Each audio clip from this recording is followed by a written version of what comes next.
Hello friends. आज 70th BPSC mains की GS2 की कॉपी का मैं लाइव इवैल्यूएशन करके आपको दिखा रहा हूँ। ये 69th बीपीएससी में ऑलरेडी सेलेक्टेड कैंडिडेट है। अब इनकी कॉपी को देखते हैं। शॉर्ट आंसर्स का मैं इवैल्यूएशन करूंगा। आर्टिकल 32 के बारे में पूछा हुआ है, हार्ट एंड सोल है। तो इसमें बहुत लोगों ने गलती क्या की है, ओनली रिट्स लिख के छोड़ दिया है। तो रिट्स उसका एक पार्ट हो सकता है, बट वो कंप्लीट आंसर नहीं होगा। आपको और आंसर को डाइवर्सिफाई करना है। अब इनका देखते हैं इन्होंने क्या क्या लिखा है। आर्टिकल 32 पार्ट 3 में मेंशन किया हुआ है, ठीक है। ये फंडामेंटल राइट का पार्ट है, इन्होंने यहाँ पे मेंशन कर दिया। अब यहाँ पे लिखा article 32 provides right to constitutional remedies, ठीक है, वैलिड पॉइंट है। जिस भी पर्सन का फंडामेंटल राइट्स का वायलेशन हुआ है वो डायरेक्टली सुप्रीम कोर्ट जा सकते हैं। तो ये भी एक वैलिड पॉइंट है जो आर्टिकल 32 को हार्ट एंड सोल बनाता है कि आप डायरेक्टली सुप्रीम कोर्ट अप्रोच कर सकते हैं। अब इन्होंने ये मैंने पहले चेक करके इनको मार्क्स दे दिया। मैं आपके सामने यहाँ पर लाइव मैंने लाइन बाय लाइन रीड किया, वापस से रीड कर रहा हूँ। वीडियो बनाने के पहले मैंने इनका copy line by line read किया था। अब इन्होंने यहाँ पर ये रीजन दिया कि हार्ट एंड सोल कैसे है ये। तो ये बता रहे कि it provides meaning to other fundamental rights. बिल्कुल सही बात है, बिकॉज आर्टिकल 32 के तहत आपका कोई भी फंडामेंटल राइट वायलेट होता है तो आप डायरेक्टली सुप्रीम कोर्ट जा सकते हैं। तो अदर फंडामेंटल राइट को यह आर्टिकल मीनिंगफुल बनाता है। ये एक वैलिड पॉइंट है। यहां पर लिखा है supreme court as a protector of fundamental right इस आर्टिकल के तहत, यह भी एक वैलिड पॉइंट है।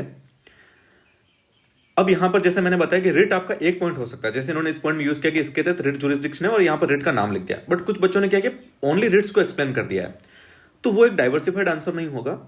बहुत अच्छा आंसर जैसे इन्होंने लिखा वो है जहां पर आपको डाइवर्सिफाई करना है कि fundamental right, other fundamental rights को आप एंजॉय कर सकते हैं, डायरेक्टली सुप्रीम कोर्ट जा सकते हैं। सुप्रीम कोर्ट इस आर्टिकल के तहत प्रोटेक्टर ऑफ फंडामेंटल राइट है, फिर वो चेक एंड बैलेंस की तरह भी एक्ट करता है। और आप इसमें एक एडिशनल पॉइंट मिस करके आप यहाँ पे जुडिशियल रिव्यू वाला भी लिख सकते हैं, और भी कुछ पॉइंट बना सकते हैं, सिविल लिबर्टीज को प्रमोट करता है, इस टाइप से करके। तो आप 4-5 पॉइंट ऐसे बना के डाइवर्सिफाइड कंटेंट डालेंगे तब आपको इसमें मार्क्स मिलेंगे। अगर आप रिट वाला लिख रहे हैं तो मेरे हिसाब से काफी नैरो कंटेंट है उसमें। तो मैंने इनको 8 में से 4 मार्क्स दिया है। यहां पर इन्होंने कंक्लूजन में भी ठीक लिखा है कि without it article other provisions वो मीनिंगलेस हो जाते हैं, इसलिए भी ये हार्ट एंड सोल है। अब इनका अगला वाला क्वेश्चंस देखते हैं। Criminalisation of politics and politicisation of criminals पे है। तो इन्होंने यहाँ पर एडीआर का डाटा कोट किया है, और यहाँ पे भी बहुत लोगों ने ना जो डाटा कोट किया वो पार्लियामेंट का कोट किया, बट इन्होंने ट्राई किया कि जो डाटा है वो बिहार के रेस्पेक्ट में कोट किया जाए, क्योंकि जो पूछा वो इन कंटेक्स्ट ऑफ बिहार पूछा है। इन्होंने अंडरलाइन भी किया इस स्टेटमेंट को कि जो मुझे आंसर लिखना है वो विद रेस्पेक्ट टू बिहार लिखना है। तो ये इनका डाटा यहाँ पे कोट किया है इन्होंने इंट्रो में। फिर उन्होंने रीजन लिखा है, तो यहाँ पर वैलिड रीजन लिखा है, स्लो जुडिशियल प्रोसेस है, और विनेबिलिटी एक फैक्टर है, ये भी इनका वैलिड पॉइंट है। पॉलिटिकल क्रिमिनल नेक्सस है, यहाँ पर मुझे लग रहा है कि ब्रैकेट में इनको लिख देना चाहिए था, वोरा कमेटी का ये यहाँ पर नाम लिख सकते थे, क्योंकि वोरा कमेटी इस चीज को हाईलाइट किया था कि पॉलिटिशियन, ब्यूरोक्रेट्स और क्रिमिनल्स का एक नेक्सस एग्जिस्ट करता है, तो और भी इनका आंसर में एनरिचमेंट आता। फिर कास्ट आइडेंटिटी का रोल लिखा है, ये भी इनका वैलिड पॉइंट है। और ब्राइब वगैरह करके, तो क्रिमिनल्स ब्राइब करके भी उससे भी क्रिमिनलाइजेशन को प्रोपेगेशन होता है, ये भी एक वैलिड पॉइंट है। कोस्ट एग्जैक्टली ये भी एक वैलिड पॉइंट है कि बहुत ज्यादा कोस्ट इलेक्शन की आ रही है, तो political party look for the criminals cost को रिकवर करने के लिए। रॉबिनहुड कल्चर है, ये भी ठीक ठाक पॉइंट है यहाँ पे। To save from harassment of the government officials, okay. Political corruption, ये भी एक वैलिड पॉइंट है। और इलेक्शन कमीशन के पास में पावर इतनी नहीं है कि वो इन लोगों को कंट्रोल कर पाए रॉन्ग डूइंग को, तो ये वाला भी एक इनका वैलिड पॉइंट है। तो उन्होंने काफी पॉइंट्स लिखे हैं, बट मेरे हिसाब से और भी इनको इसको कैसे ओवरकम करना है वो लिखना जरूर था।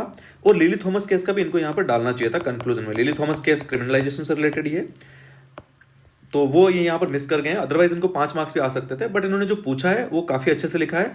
और इन्होंने हेडिंग में दोनों पॉइंट को एड्रेस किया, the reason for criminalisation of politics and politicisation of criminals. यहां पर लोगों ने क्या ना एक पार्ट को एक्सप्लेन किया है, ठीक है, मार्क्स तो उनको भी मिलेंगे, बट यहां पर 2 डायमेंशन पूछा गया है, एक डायमेंशन ये है, दूसरी डायमेंशन ये है। बट ये भी एक फैक्ट है कि दोनों डायमेंशन एक दूसरे से रिलेटेड है, तो इनका कंटेंट मोर और लेस सेम ही रहेगा। तो इनका रिलेवेंट कंटेंट है, और इन्होंने जो भी यूज किया विद रिस्पेक्ट टू बिहार ही लिखा है। तो इनको मैंने 8 में से 4.5 मार्क्स दिया है। बट अगर ये यहाँ पर कुछ वे फॉरवर्ड लिखते कैसे इसको कंट्रोल कर सकते हैं, या कंक्लूजन में लिली थॉमस केस का मेंशन करते, तो इनको 5 मार्क्स तक भी मिल सकता था। अगर आप चाहते हैं कि आपकी भी कॉपी ऐसे इवेल्युएट हो लाइन बाय लाइन रीड करके, तो इस वीडियो के डिस्क्रिप्शन में टेलीग्राम लिंक मिल जाएगा, वहां सेंड कर सकते हैं। बट ये इवेल्युएशन पेड रहेगा, ये मैं आपको बता देता हूँ। ऑलरेडी हम काफी दिनों से कॉपी चेक कर रहे हैं, बहुत सारी कॉपियां आ रही है। तो पहले हम 200 में 3 कॉपी चेक कर रहे थे, अभी काफ़ी कॉपीज आ रही है, तो क्वालिटी इवेल्यूशन में टाइम लग रहा है, इसलिए हम लोगों ने डिसाइड किया कि 100 रुपीज़ पर कॉपी लेंगे। इवेल्यूशन ऐसे लाइन बाय लाइन रीड करने के बाद करेंगे, तो अभी तीनों कॉपीज का 300 रुपीज़ चार्ज रहेगा। अब इनका नेक्स्ट क्वेश्चन अपन लोग देखते हैं। नेक्स्ट यहाँ पर पूछा गया कि caste is no more a social phenomenon rather it is a political phenomenon, इससे आप एग्री कर रहे हैं क्या? तो यहाँ पर बहुत बच्चों ने डायरेक्टली स्टैंड ले लिया कि हाँ हम एग्री कर रहे हैं। ठीक है, वो स्टैंड ले सकते हैं, बट अच्छा होता कि आप दोनों साइड के कुछ पॉइंट्स लिखते तो वो ज़्यादा बैलेंस्ड आपका आंसर बन पाता। जैसे इन्होंने इंट्रो में लिखा है कि in India Indian context caste factor plays very important role, moreover there is rising caste identities have been observed in recent elections. तो ठीक है, इनका इंट्रो ठीक ठाक है। अब यहाँ पर इन्होंने लिखा caste as a social phenomenon, तो इनके अकॉर्डिंग यहाँ पर इन्होंने वर्ड यूज किया एग्जामिनर ने नो मोर सोशल फेनोमेनन, तो ये उससे एग्री नहीं कर रहे हैं, ये बोल रहे हैं कि नहीं भाई सोशल फेनोमेनन भी है वो। अब ये क्या लिखा है कि एब्सेंस ऑफ सोशल मोबिलिटी, ठीक है, जो लोअर कास्ट पीपल होते हैं वो बहुत हाई रैंक तक नहीं पहुंच पाते हैं या उनका इतना अपलिफ्टमेंट नहीं हो पाता है, तो कास्ट रेजिडिटी अभी भी एग्जिस्ट कर रही है जो सोशल मोबिलिटी को अफेक्ट करती है। रेजिड नेचर ऑफ कास्ट, ये भी इन्होंने सही लिखा है। ऑक्यूपेशंस, कास्ट बेस्ड ऑक्यूपेशंस अभी भी अपने सोसाइटी में एग्जिस्ट करते हैं। यहाँ पर मेरे हिसाब से इनको मैनुअल स्कैवेंजर का एग्जाम्पल देना चाहिए था, तो काफ़ी अच्छा लगता, बिकॉज अभी भी अपनी सोसाइटी में जो ये काम होता है वो लोअर कास्ट पीपल ही करते हैं, तो वो अगर ये एग्जाम्पल देते तो और अच्छा इनका आंसर बनता है। यहाँ पर डिस्क्रिमिनेशन होता है, यहाँ पर स्पेशली इनको मेंशन करना चाहिए था, स्पेशली रूरल एरियाज में, बिकॉज अर्बन एरियाज में तो फिर भी अभी कास्ट बेस्ड डिस्क्रिमिनेशन रिलेटिवली कम हुआ है, बट रूरल एरियाज में आप जाएंगे तो गांव देहात साइड में वहां पर अभी भी कास्ट बेस्ड डिस्क्रिमिनेशन एग्जिस्ट करता है। Notion of purity and pollution, ये भी अभी भी फैक्ट चीज है, ये भी एग्जिस्ट करता है, तो कास्ट अभी भी। और हाँ, एक इंपॉर्टेंट पॉइंट ये मिस कर गए, वो था मैरिज वाला, बिकॉज जो अपनी शादी होती है वो कास्ट बेस्ड ही होती है। यहाँ पर ये एग्जांपल्स भी दे सकते थे कि caste based matrimonial side exist करती है, कास्ट बेस्ड एसोसिएशन एग्जिस्ट करती है, तो और इस आंसर को ये डाइवर्सिफाई बना सकते थे, थोड़ा स्पेसिफिक कंटेंट उसमें आ जाता है। जैसे कि मैरिज वाले का लिखते तो जो इवेल्युएटर है वो भी बहुत अच्छे से उसको एसोसिएट कर पाता है, वो एक ऐसा एग्जाम्पल है कि हम हर लोग की लाइफ से जुड़ा हुआ एग्जाम्पल है। और मैनुअल स्कैवेंजर वाला भी ये लिखते तो और अच्छा इनका कंटेंट बनता, बट ठीक है, इन्होंने ये भी ठीक ठाक पॉइंट यहाँ पर लिख दिए हैं। फिर नेक्स्ट वाला है कि कास्ट एक पॉलिटिकल फेनोमेनन कैसे है, वो भी इन्होंने दिखाया है। तो इट मीन्स ये दोनों चीज है, सोशल भी है पॉलिटिकल भी है। यहाँ पर लिखा है कि नो मोर सोशल फेनोमेनन, उससे ये एग्री नहीं कर रहे हैं, इनके हिसाब से ये दोनों फेनोमेनन है और यही एक बैलेंस्ड आंसर है। अगर आप एक साइड में एक लेना चाह रहे कि नहीं भाई वो तो अब सोशल नहीं है, पॉलिटिकल ही रहेगा, तो फिर आपको काफी स्ट्रॉन्ग आर्ग्यूमेंट्स रखने पड़ेंगे कि वो सोशल क्यों नहीं है। फिर वहां पर आपको ऐसा दिखाना पड़ेगा कि जो भी उसकी सोशल रिजिडिटीज है वो टूट रही है, इतना कास्ट सोशल स्फीयर में मैटर नहीं कर रहा है, वो सब चीजें भी आपको दिखानी पड़ेगी। बट जनरली लोगों ने क्या किया ना, पॉलिटिकल साइड को तो बहुत अच्छे से एड्रेस किया, बट सोशल डायमेंशन को उतना अच्छे से एड्रेस नहीं कर पाए। मार्क्स तो उनको भी मिलेंगे, वो डिपेंड करेगा कि आपने कितने स्ट्रॉन्ग आर्ग्यूमेंट्स दिए हैं, बट दोनों साइड का लिखेंगे तो और अच्छे मार्क्स मिलेंगे, फिर वो बैलेंस आंसर हो जाएगा। जैसे इन्होंने रिजर्वेशन की बात की है और उन्होंने बहुत ही रिलेवेंट एग्जांपल दिया, मराठा एंड जाट रिजर्वेशन, ये रिसेंट इवेंट है, मराठा महाराष्ट्र में चल रहा है, जाट हरियाणा में चल रहा है, तो कास्ट बेस्ड रिजर्वेशन की भी डिमांड हो रही है, तो एक पॉलिटिकल फेनोमेनन है। इलेक्शन कैंपेन में कास्ट का यूज किया जाता है, जितनी आबादी उतना हक, ये भी एक रिलेवेंट इनका पॉइंट है। और यहाँ पर और भी अच्छा होता है कि ये कास्ट बेस्ड पॉलिटिकल पार्टीज का नाम लिख देते हैं, तो वो भी एक फैक्ट है, कास्ट बेस्ड पार्टीज होती है, कास्ट बेस्ड टिकट डिस्ट्रीब्यूशन होता है, कास्ट बेस्ड जो मिनिस्टर्स है, कितने मिनिस्टर्स किस कास्ट से आएंगे उसमें भी कास्ट का ध्यान रखा जाता है। ये सब ये लिख के और अच्छा कर सकते थे। यहाँ पे nomination of candidate by keeping in mind, ठीक है, ये तो इन्होंने लिख दिया कि भाई कास्ट बेस्ड टिकट डिस्ट्रीब्यूशन हो रहा है। Fielding criminals and also winnability, ये ठीक है, उतना तो नहीं, बट ठीक पॉइंट है, जनरल पॉइंट बोलूंगा मैं। अच्छा होता है यहाँ पर ये लिखते कि कास्ट बेस्ड पॉलिटिकल पार्टीज का नाम लिख देते हैं, तो वो थोड़ा ठीक होता है। एंड ठीक है, बाई एंड लार्ज मैं बोलूंगा कि इन्होंने ठीक ठाक कंटेंट दोनों साइड का लिख दिया है। तो फिर कंक्लूजन क्या किया, caste is a social phenomena which is being exploited by political parties through polarisations to come into power, तो ये भी अच्छा कंक्लूजन है, तो मैंने इनको 4.5 मार्क्स दिया है। ये मेरे हिसाब से मिलना चाहिए इतना मार्क्स इनको, और एग्जामिनर इनको रियल एग्जाम में 5 मार्क्स भी दे सकता है। 69 में इनको एक आंसर में 5.5 भी मिला है आउट ऑफ 8, तो ऐसा नहीं है कि 8 मार्क्स में से 5 नहीं मिलते हैं या 5.5 नहीं मिलते हैं, वैसा आपके आंसर में क्वालिटी होनी चाहिए। तो मैंने इनको 4.5 दिया, रियल में हो सकता है कि इनको 5 और 5.5 भी मिल सकता है इस आंसर में। अब यहाँ पर कॉलेजियम वाला क्वेश्चन डिस्कस करते हैं। तो इन्होंने जो भी यहाँ पर इनिशियली लिख दिया कि सेकंड जज केस ऑनवर्ड्स ये बना था, ये पॉइंट आपके में होना चाहिए। फर्स्ट सेकंड थर्ड फोर्थ जज केस हुआ था, तो उसमें से अगर सारा आप नहीं डिस्कस करते तो एटलीस्ट सेकंड थर्ड वो केस तो आप डिस्कस करो कि उसमें कैसे कैसे कॉलेजियम इवॉल्व हुआ है। आप डायरेक्टली अगर ये लिख देंगे कि कॉलेजियम एक अपॉइंटमेंट का सिस्टम है, जैसा हाई कोर्ट और सुप्रीम कोर्ट में जज अपॉइंट होते हैं, ठीक है, वो भी वैलिड है, बट थोड़ा उसको और स्पेसिफिक बनाना तो आपको रेफरेंस देना पड़ेगा कि भाई सेकंड जज केस में ये हुआ था, थर्ड जज केस में ये हुआ था, तो उससे आप और ज्यादा मार्क्स आने के चांस बढ़ेंगे। इन्होंने लिखा है कि it refers to the group of the जज which recommend the selection process. ठीक है, ये ठीक लिखा हुआ है। और कितने जज होते हैं ये भी इन्होंने यहाँ पर मेंशन कर दिया है। ठीक है, बट मुझे लगता है कि यहाँ कुछ कमी रह गई। इनको थर्ड जज केस के बारे में भी बात करनी चाहिए थी। और कुछ लोगों ने फर्स्ट सेकंड थर्ड जज केस के बारे में बात की, उनका आंसर काफी अच्छा है, वो होना ही चाहिए था कॉलेजियम वाले में। बट सेकंड थर्ड जज केस का भी लिख देंगे तब भी चल जाएगा। अब क्रिटिसिज्म क्यों हो रहा है ये इन्होंने यहाँ पर रीजंस लिखे हैं। जज सेलेक्टिंग जज, ठीक है, तो यहां पर इनको लिखना चाहिए था कि जज सेलेक्टिंग जज में इशू क्या है, कि ये सेपरेशन ऑफ पावर के अगेंस्ट है, ऐसा कुछ कुछ लिख सकते थे, तो वो भी यहां पर ये डाल सकते थे। और फेवरेटिज्म एंड नेपोटिज्म, ठीक है। अच्छा, इसी के आगे इन्होंने किया जज सेलेक्टिंग जज breeds issue of favouritism and nepotism. ठीक है, ये भी एक अच्छे से इन्होंने टेकल कर लिया। जज सेलेक्टिंग जज के क्या ड्रॉबैक्स है तो वो इन्होंने साथ ही लिख दिया कि इससे फेवरेटिज्म बढ़ता है, नेपोटिज्म बढ़ता है। फिर यहाँ पर ओपेकनेस इन्होंने लिखा है। ठीक है, अगेंस्ट डेमोक्रेटिक प्रिंसिपल्स लिखा है कि जहां पर जज को सिलेक्ट करें, ये वाला भी वैलिड पॉइंट है। अगेंस्ट कॉन्स्टिट्यूशनल डायरेक्शंस, क्योंकि प्रेसिडेंट का इसमें कोई रोल नहीं होता है,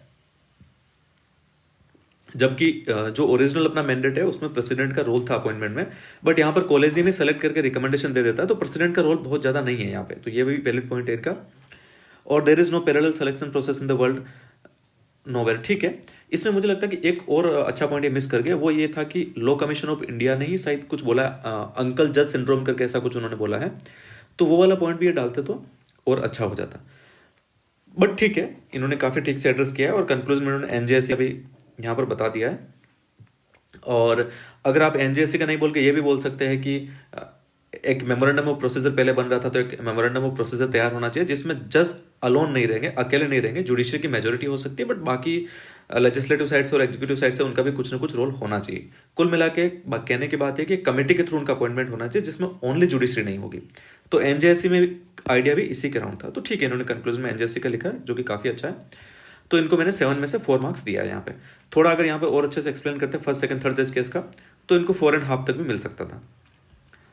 अब ये इनका 73rd 74th वाला देखते हैं। इसमें बच्चों ने गलती क्या की है कि वो 73rd 74th के एडवांटेज लिख दिए, लेकिन वो ये नहीं पूछ रहा, वो पूछ रहा कि 73rd 74th से वुमन का एम्पावरमेंट कैसे हुआ, एम्पावरिंग द वुमन में कैसे ग्रास रूट लेवल पे उसने रोल प्ले किया, उसके बारे में अपने को बताना है।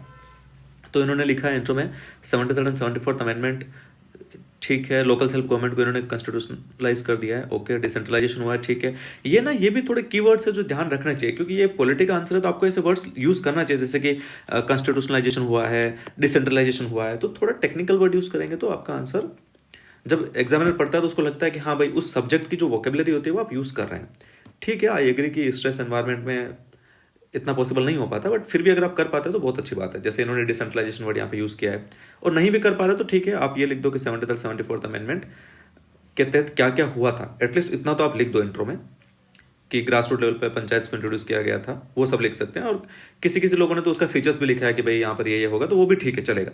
इंट्रो कई तरह से दिया जा सकता है, वो भी एक वैलिड इंट्रोडक्शन होगा।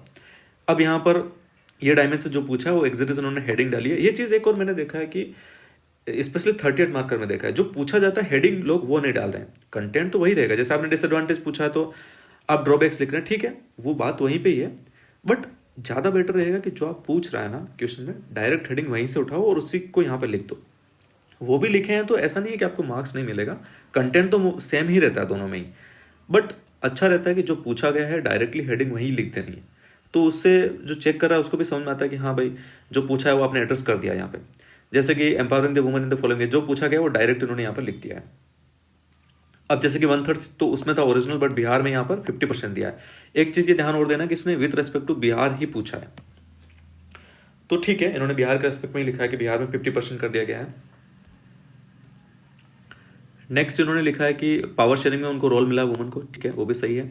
लीडरशिप रोल भी मिला, ये भी ठीक है। तो यहाँ पर इनको लिख सकते थे कि इससे उनका पॉलिटिकल एम्पावरमेंट हुआ है, ऐसा करके भी ये लिख सकते हैं ना। नहीं भी लिखा है तो ठीक है, वो अंडरस्टूड तो है। और फिर जेंडर इक्वालिटी प्रमोट हो रही है ग्रास रूट लेवल पे या रूरल एरियाज में, ठीक है, ये भी इनका वैलिड पॉइंट है। फिर ट्रेडिशनल पेट्रियार्कल सेटअप इससे ब्रेक हो रहा है, ये भी ठीक है।